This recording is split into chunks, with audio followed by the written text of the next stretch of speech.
Olá, meus amores, tudo bem? Primeiramente, eu gostaria de agradecer a vocês por terem tanto capricho em realizar o trabalho que eu passei a semana passada com os gráficos. Quero falar que eu estou muito feliz com todos os trabalhos que eu recebi até o presente momento. Eles ficaram muito legais, de verdade. Vocês são muito talentosos. Eu tenho dificuldade em desenhar, mas vocês fizeram muito bem, ó. Parabéns! E hoje nós vamos dar continuidade ao nosso assunto, que ainda envolve os gráficos, né? Nós sabemos que os gráficos são importantes porque graças a ele a gente consegue compreender melhor dados estatísticos, por exemplo, não é verdade?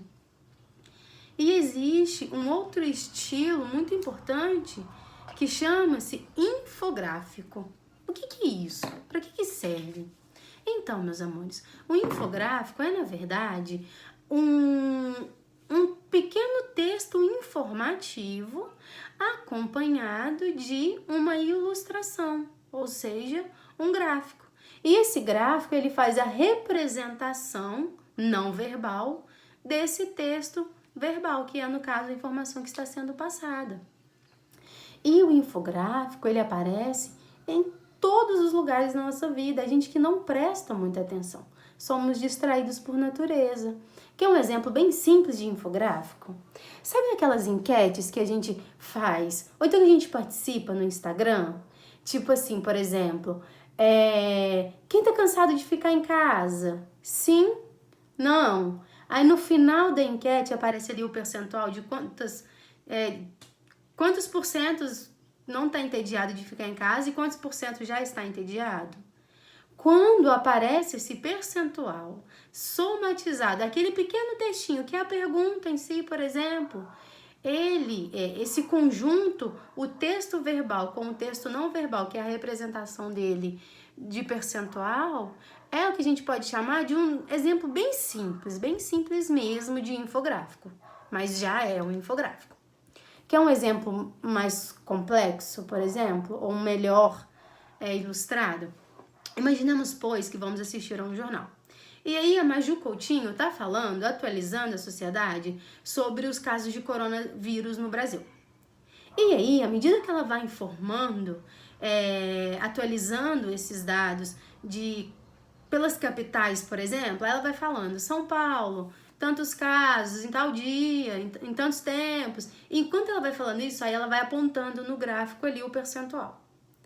Essa união de duas formas linguísticas da linguagem verbal, que é a informação da Maju, com a linguagem não verbal, que é a apresentação ali no gráfico, ela na verdade está apresentando para nós um exemplo claro, perfeito de um infográfico.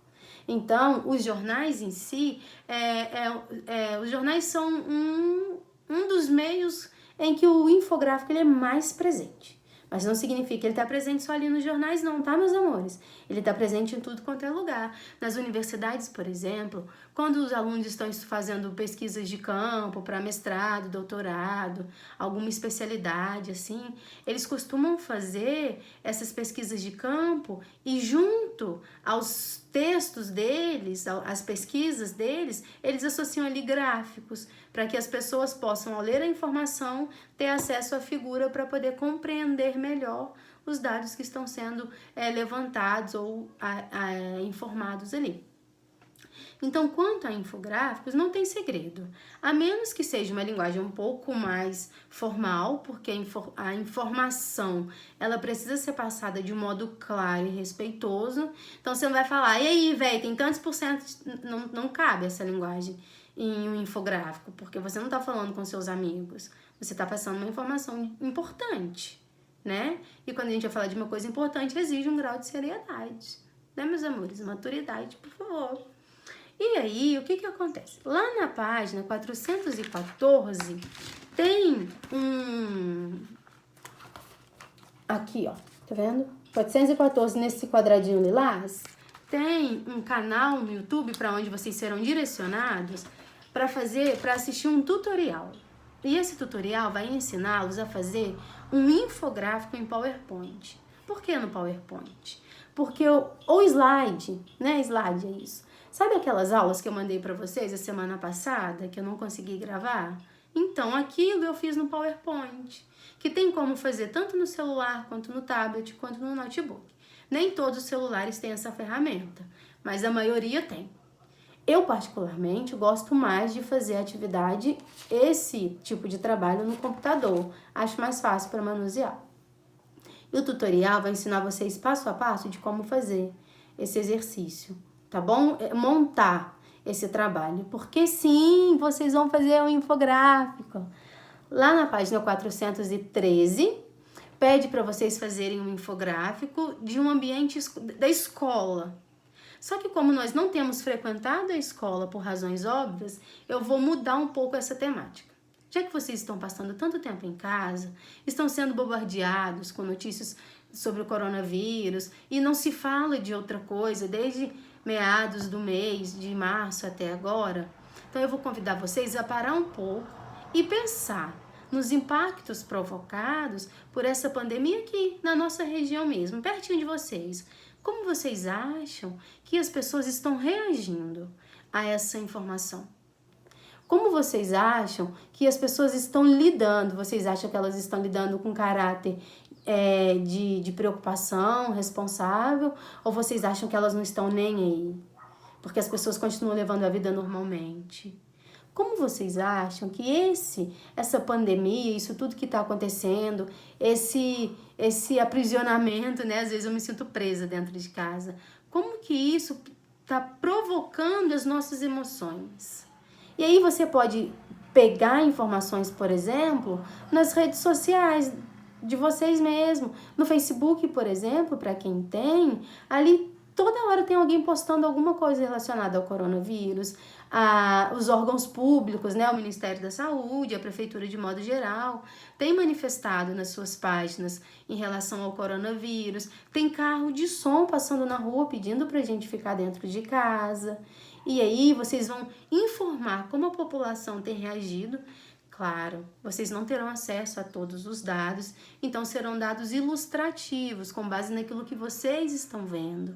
Então vocês vão criar aí um número imaginário, porque não tem como fazer com totalmente verdadeiro, porque vocês não têm acesso a todas as fontes, enfim.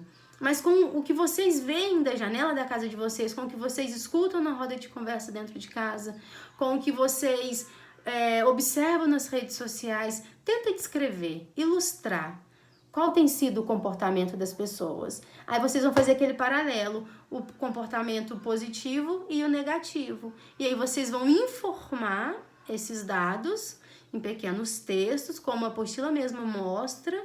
E aí, depois que vocês fizerem essas informações, vocês vão montar um infográfico, tá bom? Tem perguntas adicionais, por exemplo. Olha, como em Lima Duarte não tem, graças a Deus, nenhum caso confirmado ainda do coronavírus, a gente pode falar dos impactos emocionais que isso está provocando na gente. Do medo, da ansiedade, do tédio, da saudade dos nossos familiares, da saudade da nossa rotina. Como os idosos têm, por exemplo, reagido a essa condição de ficar longe de suas famílias, falando só por telefone ou por aplicativos, por assim. Então, são várias as ideias que vocês podem ter, são várias. Eu dei algumas e vocês escolhem sobre o que falar. O importante é vocês falarem sobre os impactos dessa pandemia ao redor de vocês. Informar sobre o cenário atual e essa informação tem que ser acompanhada de gráfico, tá bom? Tenho certeza que vocês estão prontos para fazer a atividade. E se tiverem qualquer dúvida, vocês podem entrar em contato comigo, tá? Essa atividade está no capítulo 8 da apostila. Ali mostra com detalhes as características de um infográfico, como montar. O tutorial é muito legal, vai ajudar vocês também. E se ainda assim ficar difícil, podem contar comigo. E essa atividade vai valer 5 pontos, tá? Então, vocês terão um prazo maior para entrega. Pode me entregar até, no máximo, quarta-feira da semana que vem. Vocês poderão enviar por e-mail, se fizerem no computador e achar mais fácil. Aí depois eu deixo meu e-mail no grupo dos pais. ou poderão enviar pelo WhatsApp mesmo. Tanto faz, fica a critério de vocês, tá? Eu só vou pedir para que vocês sejam bastante criativos. Eu sei que vocês são e que façam com muito carinho e dedicação, que eu sei que vocês também já têm o hábito de fazer isso. No mais, gostaria de dizer que eu estou morrendo de saudades. Eu amo muito cada um de vocês. E se tem uma coisa que eu aprendi com tudo o que está acontecendo nos últimos dias, é que eu não sabia o quanto me faz falta um abraço no fim do dia. É muito importante para mim abraçar, por exemplo, as pessoas. Então, meus amores, eu espero que vocês estejam se preparando e esquentando os coraçõezinhos de vocês, porque no nosso primeiro dia de aula presencial, nosso primeiro encontro, o tema da nossa aula vai ser acolhimento. Sim, eu quero acolher cada um de vocês e quero me sentir acolhida também, porque mais do que nunca, nós precisamos cuidar melhor um dos outros e cuidar de nós também. E vocês são os amores da minha vida. Vocês sabem disso. Beijo, beijo. Boa aula.